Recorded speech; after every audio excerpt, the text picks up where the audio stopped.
Aelwyn. Yes. This is maybe a couple of decades ago. Yeah. And you're in a woodland that you would be familiar with, a place that you and the fleet have probably spent enough time in that you're comfortable where you are. You're comfortable here, you're comfortable in a town, but you're with a friend. You and Garth sort of sit in the woodland sharing more than likely some stolen ale. 100%. Yeah, maybe maybe there's a couple of others with you. Maybe you've broken away from like the fleet hole with like a handful of like the cool guys, cool kids going to have your own fire with stolen ale, which you were probably told, you know, don't make a scene, don't do something which will like bring attention. And like stealing ale from a nearby and town. ale's like not something that they come into contact with. Like they come into contact with it, but they probably don't have it a lot. So it's a bit of a treat, right? Because they're in a settlement at the moment. Yeah. So, but it's late in the night. Yeah. Maybe the others have gone to bed. You know, the others in your group, maybe you've chosen to sleep not quite under the stars, but under the canopy, and you hear the wind sort of blowing and rustling through, and just the crackle of the fire that's left as the others are in their bedrolls, and the two of you are sat on a log, sharing. Maybe it's bottles of ale, or maybe it's like a bottle of whiskey. Yeah. Maybe that was easier to nab. Yeah. Yeah. Okay. What's she doing? I think she's sitting there and she's cleaning Garth's knives for him.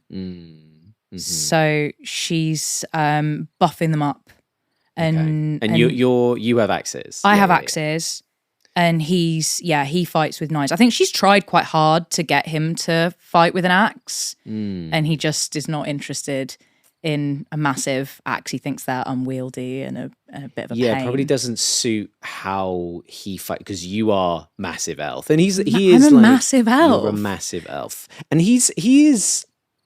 I don't want to say wiry, like he's more hefty than that, but there is something about this, like bigger human, who doesn't want to swing a heavy thing. He's just effective. Yeah, he likes the speed of it and likes the effective. I think is absolutely the word for him. I think that's, but I still don't think he's ever learned to clean them properly. I just think he's a bit lazy with that. So you're cleaning his bait. Yeah, and I think she's going. So you've got to buff it up. You just spit on it.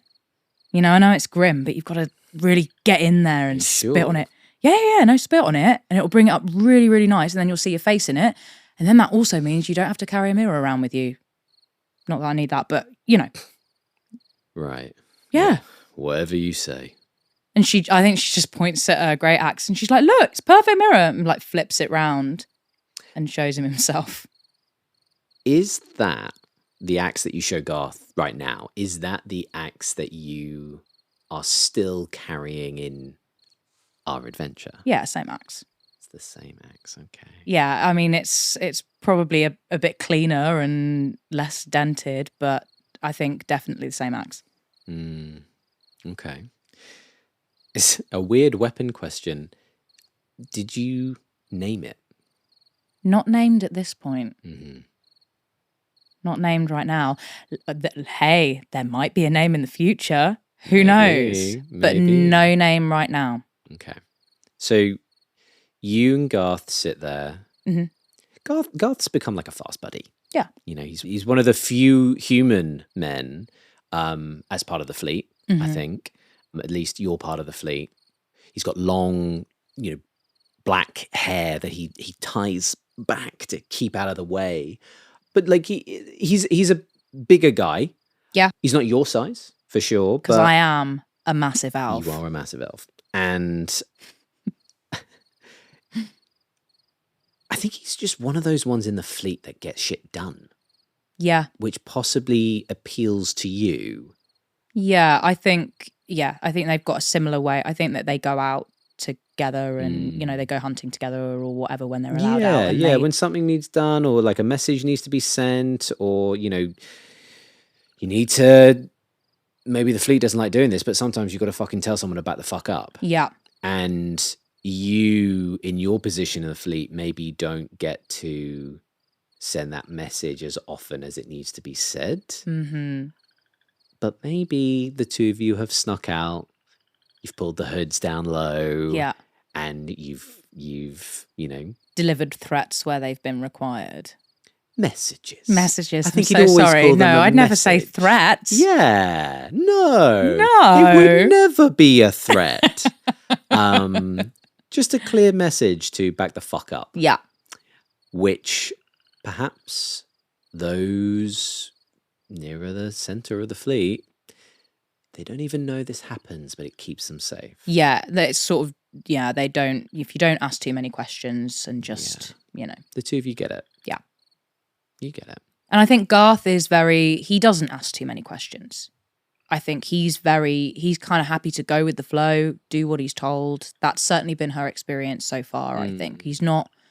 I think he feels like a trustworthy source because he doesn't pry too much. Mm-hmm. Yeah, a lot of you come into the fleet from various places, and I think there gets a point where the transition from where you were to where you are sits as an identity. Yeah. And it's at that point, perhaps, people ask too deep a question, which maybe rubs Aelwyn up the wrong way. Yeah. But as you sit here at this fire at a campsite from your campsite, and he turns to you and he says, "Oh, it's been some time since we've seen some civilization. You're wondering if we're actually going to go anywhere soon?" Well, this is what we do. You know that, right? I know, but I do miss hot water sometimes. Oh, God, yeah, me too. And being able to get like a drink. Oh, yeah. When you walk down the just street. On tap, just there. Yeah. Yeah. And he just flicks some of the, the gold loops. He sat next to you and he just flicks the gold loop that you have woven into your hair, your rainy day items, as it were. And he's like, many would be bought by these. Mm. I know. Yeah, I know. And she's avoiding. Just looking away from him. What exactly has she got into her hair? So she's as someone who is sort of semi-nomadic, and she's got a go bag. She's always ready to go. And I think that she was taught from a very young age by her sort of guardian gal that I can't trust having a purse. It could get stolen, it could get taken. So she always exchanges whatever money she makes for these gold loops that she then puts into her hair, because then she has means of paying for stuff whenever she needs to. And yeah, but that's also says something about when the need to pay for something is, that this is like untraditional currency. This is this isn't something like, oh, let me get a hair loop out and I'll pay for my goods with that. I mean, they're solid gold, so I think that she would find ways of trading them, but I guess they're not as easy. It's not as easy as just walking up and being like, shopkeep, I would like some bread or whatever. And I think that's the thing as well of I don't know how often she's had to use it, if at all. Yeah. I wonder if these, I think walking up to someone and trying to purchase something and say, this is solid gold coming out of my hair. Yeah. I think any shopkeep might be a bit like, I'm not willing to engage in this trade. Unless they're, so I think it just says a little something about her state of mind and her preparedness. For the real world. For a world that she's always ready to run from. Yeah. That it is always, she expects the world to be bad. Yeah. And to be nasty. Yeah. And I think she, in this moment, she's kind of doesn't really want to kind of engage with that, because the fleet is very much her home and her identity, I think, a huge part of her. And she just says, look, are you sticking around? Look, I'm saying nothing, but... Sort of non-committal grunt, which I think is pretty expressive for Garth. And I think she takes the bottle. Yeah, he passes over. And she has a proper swig and she says, look, stick around for a few more weeks. You've been with us for a while. No. And she's really looking at him. You're good, right? Of course. What else am I going to do? Yeah, well, here's the thing. People come and go, right? So you have to ask anyway. But maybe when you get to be as long-lived as you have, you see people come and go, right? But for us, like, 5 years is quite a long time. Yeah, okay. Stick around another 2 weeks. 2 weeks. There's a town just outside the borders. Do you know much about the fleet? Well, yeah, you do, but you know we're the fleet of the moon. But there are more. There are 3. He looks at you like furrowed brow and says, why don't they say anything? Because they can't know. If we moved as an enormous group, it'd be too conspicuous. People would know that we're shifty looking. Well, and yeah, we're traveling in and out of town. Like, people give us a bit of shit, but often if we've got gold to spend, they'll take it. So they take it and we move on. Like we were never there, and people, it's like a fun anecdote, you know. Oh, remember those weirdos who came through town a couple of days ago, or a couple of years ago, or 10 years ago, and we just don't go back to the same place twice. But there are 3 groups: stars, moon, and sun. But we're all getting together. 2 weeks, town on the border, all 3. You're telling me you're gonna have a rager, basically. Yeah. Okay, right. There's a massive tavern. We found one, and like massive tavern. Oh, massive tavern. Yeah. And I think they said it was like a wedding party or something. I don't know, but we're all going. Like, how many are we talking? Like, is this a human wedding where it's like hundreds or like 40 odd? Like, well, like how many are we talking? I think like more than 60, more than that. Like hundreds. I don't. What in the other 2? In moon, in stars, and I think because we're moon. Right, we're moon. We're moon. But you're saying there's stars and sun. And sun's big. Sun's the biggest. It's upwards of 100, 80 to 100. And we're getting together. We're doing the hat ceremony. And you see at this point, I think, as you say that he does have a bit of a look like, oh, right, yeah, no, I do know about that bit. Like the hat ceremony is something that he knows about. Yeah, that he knows about. Yeah. Yeah, well, that's when it happens. Mm. And he's nearly at 5 years. Yeah. Right? Nearly there. And I think he's nearly there, but not quite. Sure. Yeah, well, he falls, and maybe you know this already. He falls like a month short. Yeah. And there's a reason that it's every 5 years. Yeah. Yeah, well, when that happens, so sometimes they fast track people and they're like, nearly there. Look, you don't know. You never know. But don't go. Make a persuasion or a deception check, whichever she is using, to try and get your friend to stick around, because as he said, he's younger lived. Like 10 years is, possibly the best years of his life. Yeah. Okay, so both of these are bad. Oh no, that's 5. 5 total. Yeah. Okay.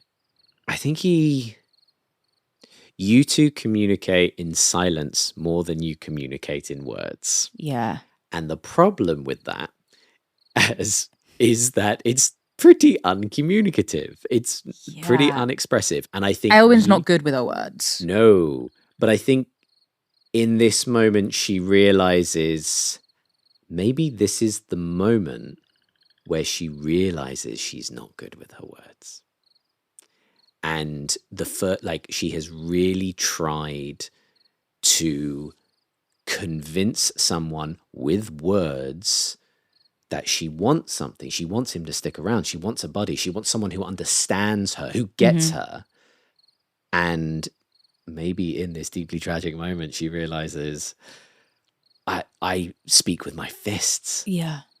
And it is that moment of self-reflection and his silenced response, which feels in this moment a communication you don't understand with your friend. Yeah. And I think she says, don't go.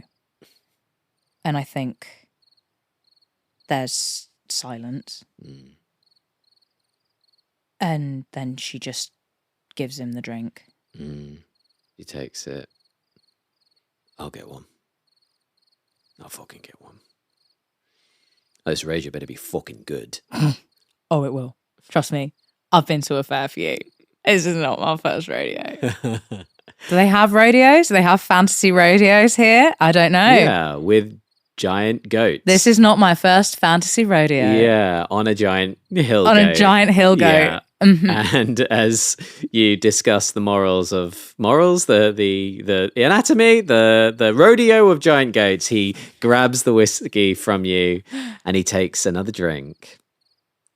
And we jump forward to this meeting. Yeah. Of sun, moon, and stars. Oh, yeah, and it's a rager. It's a rager. Describe for me what this town at the very edge of the roaming ground. Yeah. Describe to me what it's like when the fleets of sun, moon, and stars descend for a once-in-a-5-year rager. Yeah, so the tavern keeper was like, oh, lovely, a nice wedding. That'll be tiding me over till the festivities of later on in the year. I'll be able to buy my children some presents. Yeah. And that was, that whole... And I just think there's a like massive punch up happening. There's like a brawl at one side of the tavern. Like there's a from members of the fleet from the same but this is a loving fight, I think, of there's just like a gnome with his head through a wall and there's a bunch of halflings kind of sprawled across the bar drinking from the taps, and people are playing cards and chatting and partying, and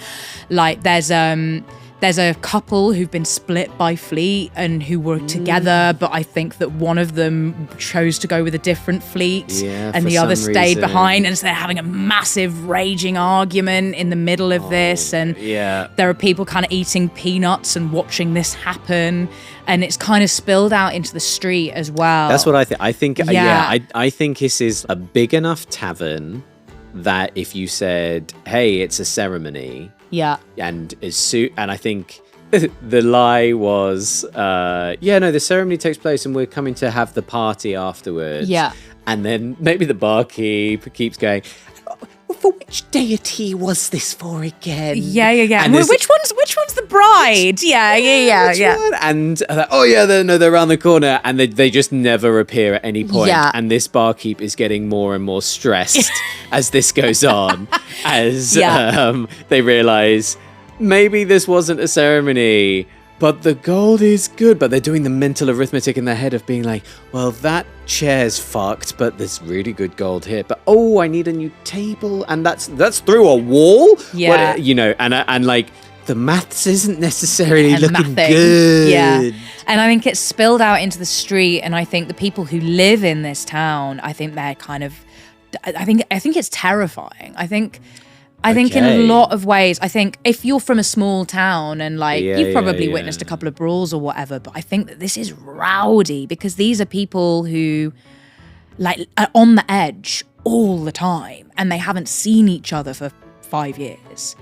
And I think that there are people who are behaving themselves, and I think there are people I imagine that there's kind of a river fairly close to the town, and sitting down by the riverbank and catching up, and like really old friends, more long-lived folks maybe who've been around for longer. And I think there are people kind of like dancing in the street, and I think it's joyful. I don't think that there's anything that's like. I think it's passionate. And I don't think it's like, I think there's an element of like a little bit of, you know, brawly stuff happening inside between a certain few people. But I think generally it's loving and passionate. I think it is tavern brawls in the sense of a tavern brawl where, you know, no one draws weapons. No. Because it's not about weapons. It's about pride. Yeah. It's about deeply human, you know, humanoid connection, communication. Yeah. Like, Aelwyn would punch someone to tell them that she loves them. Yeah, like, you know, as someone who isn't good with her words, that's her love. Her love language is punching. Yeah. In that deeply non-problematic thing that D&D allows us to do. I think we also see, you know, when viewing this scene, like you say, it has sprawled out. You know, there's enough people here and the community of the fleet is diverse enough in that what people want is also varied enough that maybe there's another tavern down the street where like some of the families have gone. Yeah, 100%. Or like maybe and they've rented out a couple of the houses, I think, maybe as well. So if there's a couple of spare rooms, houses, but I think a town at this area would be used to groups traveling through, you know, caravans and the like. This is probably like a large one. There's definitely a camp outside of town which you have to pitch up tents and you have to do that kind of stuff. But I think for some of the older members, for some of the elders, for some of the kids who are maybe going to their first one of these, where there's like, you know, what Garth is talking about, it's a warm bath. I think there's stuff there which makes sense. There's definitely a camp outside. There's definitely people going down the streets and doing trades. I think there are certain people who don't particularly like the Rager. Yeah. Maybe not so many of them, but they are like, okay, well, I'm going to go and exchange this good that we picked up along the way for, you know, 50 yards of fabric, which will cover the next while of repairs to certain things that need being done. You know, like there's exchanges of tools. Someone's picking up like a new particular kind of tong or hammer or wrench, or like, you know, the way that these kind of goods are, you know, you buy them and they're expensive, but they last for your community for 50 years or longer. You know? So there's plenty that has gone on, and I think you've gone and enjoyed yourself. I think Garth and your little gang have, you know, had a couple of drinks, but he's maybe he's, you sort of said, let's meet here. Yeah. You know, let's you know, he has some pride to settle with someone called him a normie human or something, and he's like, right. I've got to like he's got to go and deal with that. He's got to go deal with it in his way. Yeah. But you sort of say maybe in the evening you'd come down by what's maybe a pretty part of town, or like down to there's down by the water. Or, you know, there's I think there's a kind of river that kind of flows into like a bigger sort of pool or like a lake or something, and I think maybe down there is nice. Okay. And away from the chaos as well, because I think everyone needs a break. You know, not chaos, it's the wrong word, but from like the festivities, I guess. Sure. So you head in that direction, I think, and you tell me, how does she feel with a town that it's dark now? You know, I think it's not maybe the end of summer. Yeah. You know, there's a chill which is probably unseasonal for her. Yeah. There's a little shiver tonight, but the sounds of revelry and your full 3 fleet community. What's Aelwyn thinking? I think she's had a great time. She's seen, she's caught up with Ursa, who was very kind of instrumental, who's a enormous Ursine, who's very instrumental in her kind of raising and was very much part of her core family group. She would have been in your fleet. Yes, yeah, she was originally, and then she split off in the last turnover. So people would switch between, right? People would move between, depending, and I think if you're long lived, there's so much of life to see and people to know, and and I think, and elders, I think, would also switch to, kind of help, who had expertise in different areas to help, certain fleets do, achieve certain goals or whatever.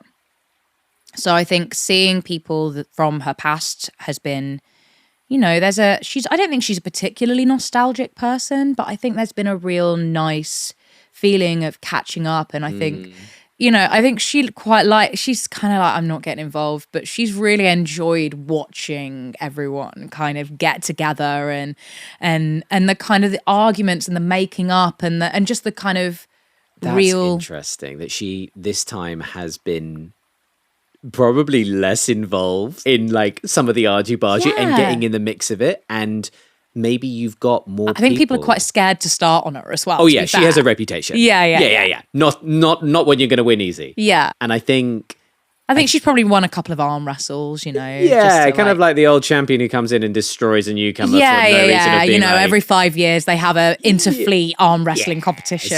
Like even if it's completely informal. Yeah. And there's a couple of art starts in some of the other ones who are like, I'll fucking, and just onto the table. Yeah. And it's like through the table, new table, please. Yeah, 100%. Yeah, there's two young'uns who've come in and think, oh yeah, we're going to be the big lads around the fleet. We've heard of this massive elf. We can take her on. How big can an elf get? Oh.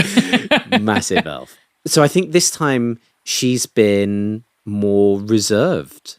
Yeah. Than maybe she's ever been. And more observational of perhaps this time round, she's got more people that she knows and cares for as people. Yeah. I think Garth, some of the others from your little group. Yeah.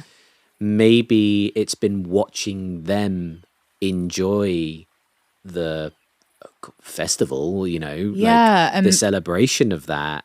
Being in a warm place and having a nice chair and a nice drink and all of that. I think, as she gets older, I think her priorities and the things that she likes change slightly. I think she's just I think she's kind of having a chilled one. Yeah.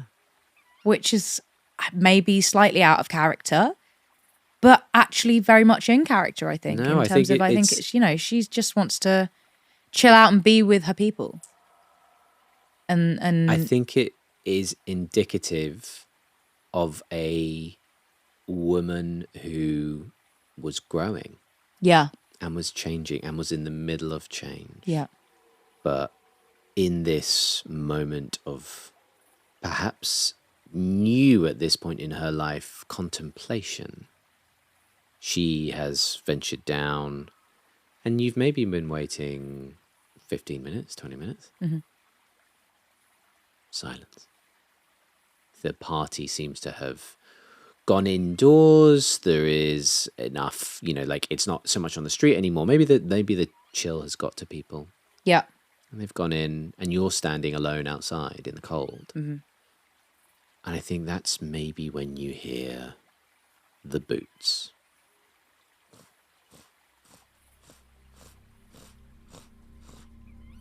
In formation, marching, the sound of chainmail chinking. And you look back towards town, and I think you see dozens. The longer you look, the more you see torches, spears of what I think we can accurately describe as the literal worst nightmare. Mm-hmm. Empire, flaming suns, emblazoned on chests, as the shouts of drunken revelry go to shouts and screams of panic. What do you do? Garth's not here. Garth never showed. Okay. So I think she tries to...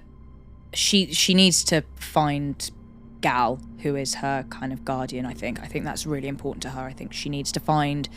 But I think Gal is the objective, but if she comes across anyone else that she can get out, she just needs to get people out. Okay. And she needs to warn people. What does she do? Heads back up towards the town, like sprinting. She charges up towards town. I'm going to argue in this instance that maybe you've kept your big axe on you, but that's probably it. Yeah. Why No, she wouldn't have anything else. No. Yeah. Why would she be armed to the teeth? She wouldn't. She wouldn't. She'd keep that axe. She'd keep her axe on her, I think. Yeah, I think that has been... where would she leave it anyway? Yeah, like it's sort of part of her. Yeah. You go charging up the high street. I imagine it as a slight incline because you've come down towards the water and you're charging up there, and you look in the night sky and you see the flickering amber light of torches held aloft by soldiers. Mm-hmm. Not even guards people. This is the army, military, who have come into this small town and they found the flame. Yikes. You go charging up that way, and you either will have to go around the outside and basically like hot fuzz jump over people's like little gardens in the sense that they have, or go past soldiers. What do you do? I think we're gonna hot fuzz it. Okay. You run round to the outside. I would like a acrobatics or athletics check, depending how you want to deal with this obstacle. Yeah, okay.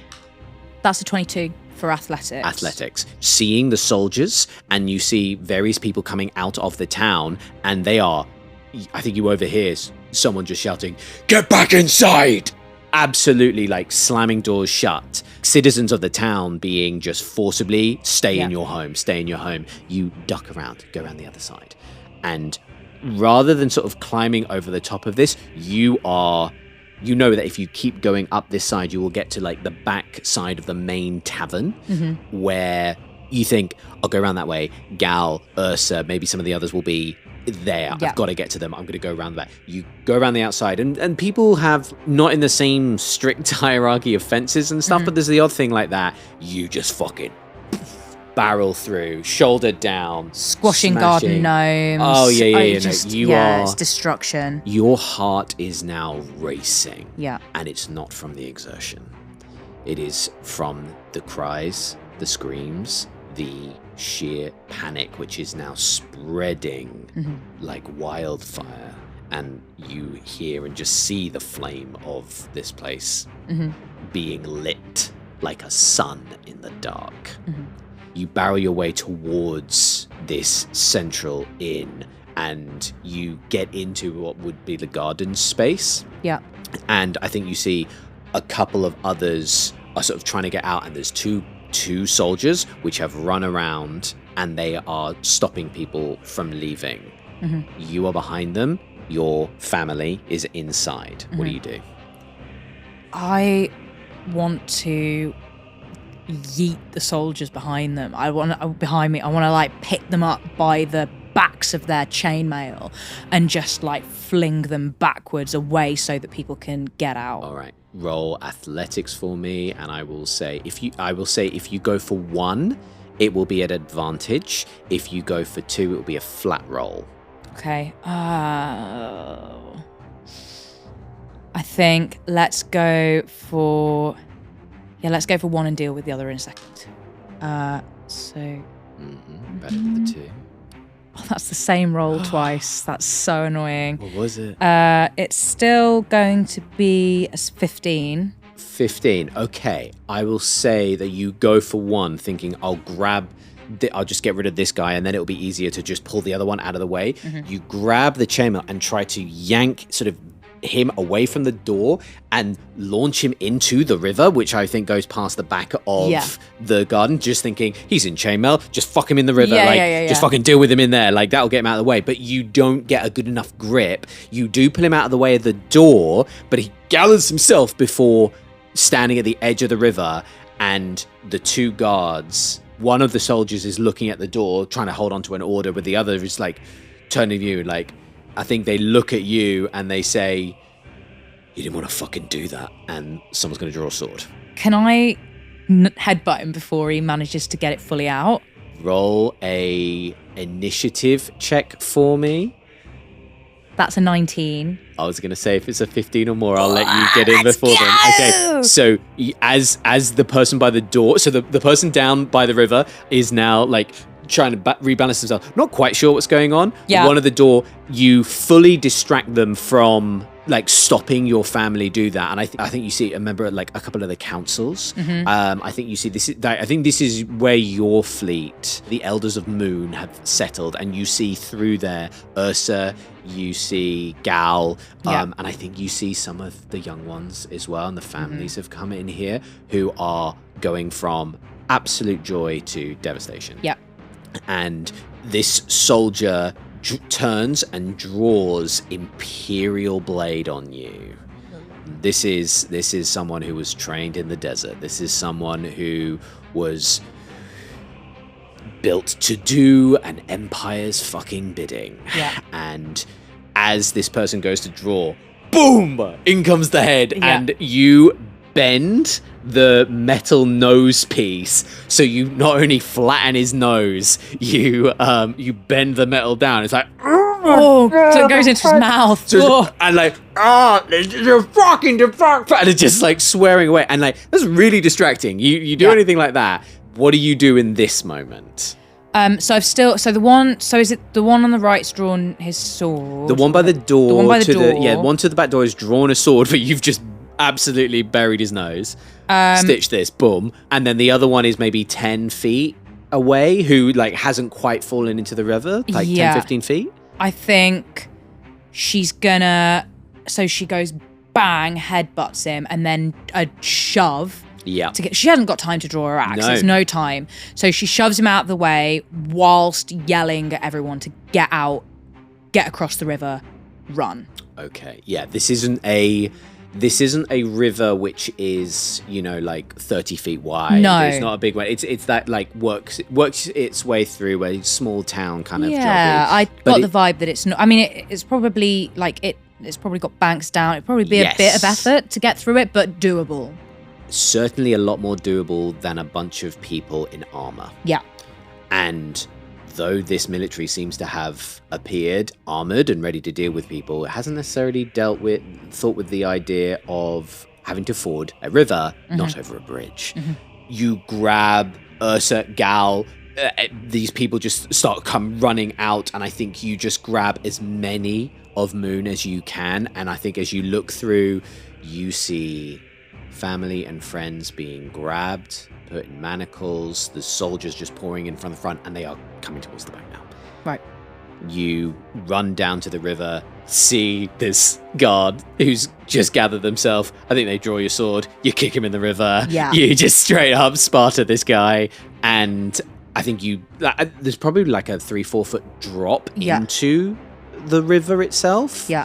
What do? You've got, enough of the vulnerable of Moon, like everyone's in a panic. Yeah, I think she jumps down and I don't think it's quite wide enough for her to like straddle it and just pick people up and throw them. But I think it's probably enough for her to like pick people off the bank and then sort of like lower them, but also shove them gently in the right direction so that they can then scramble out.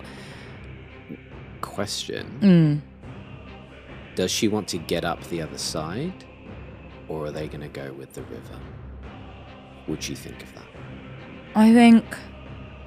I think she's aware of how rivers work. And so I think she assesses, she gets down, she realizes that it's a bit of an effort for her as well. So here's what she does. All of the fleet can swim. I think it's a prerequisite. I think that is something that they are taught from being very young, and when they join they can't swim, they learn. And so I think she gets everyone down who can to come down into the river, and she sends them off, and I think Gal comes through last, and she just turns to her and she just goes, "I'll find you," puts Gal into the river, and then she sends them off. And I think probably the visibility isn't great from like the top bank into the river to see where people are gone. So I think then she climbs up onto the other side so that she's going to try and create a distraction. Yeah. So that they follow her Okay. instead of the people who are flowing downriver. I think as you charging, running, leap, and launch yourself over the bank, I think you probably get, I can't remember the jump distance in my head, but you get far enough over that it's a scramble, and then your blade can go into the bank on the other side, and you can pull yourself up, and you see as you turn around the members of your community that you've managed to get out floating away. And I think as you stand at this place, you see other members fleeing into the night, some being chased by people of in this military, others not. Just there are escape plans in place. I think this is like one of the worst possible. None of you expected it at all. No. And I don't think that they ever had a contingency for what if something happens when we're all here together. Yeah, I think there's a scatter plan. There's always a scatter. Yeah. But how would they know that there are three fleets and that they're all together? And but I think you look at the uplit buildings of a small town, of all these torches that have been marched in as the remnants of your fleet. I think you look and see the ultimate fear of the fleet taking place while you were having a lovely time. And maybe you weren't as prepared. Yeah. And involved. And I think she's still, as she's standing there, because I think the guards are still a distance, I think she's still scanning and looking for people who weren't accounted for. She's looking for some of her friends. She's looking for Garth. She looks into the night and she just sees what this fucking empire does. And that burns its way into your memory as a image you will never forget. Enough people have worked their way through the tavern now, and they see you the other side, and they begin to head towards you, and some begin to get into the water, and you run the other way. And head into the woods. You draw them away, and you head into the woods. And that is where we will leave. A very sad little backstory.